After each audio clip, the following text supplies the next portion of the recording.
monsters out. Look at how nice and tight this is. Nice and tight. See how I did this corner? This corner turned out a little bit better than the other one.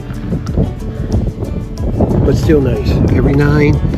And when I line this up, see, I'm lining this up to this part here because I know this will squish. So I know that's going to give me tension.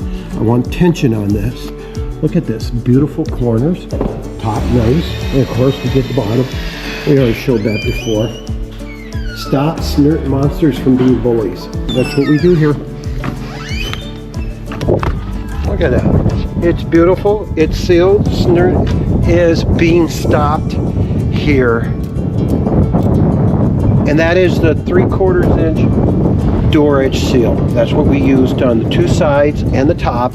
And then on the interior, what we did, folks, is we used 1.25 inch on the bottom. DoorEdge seal in black.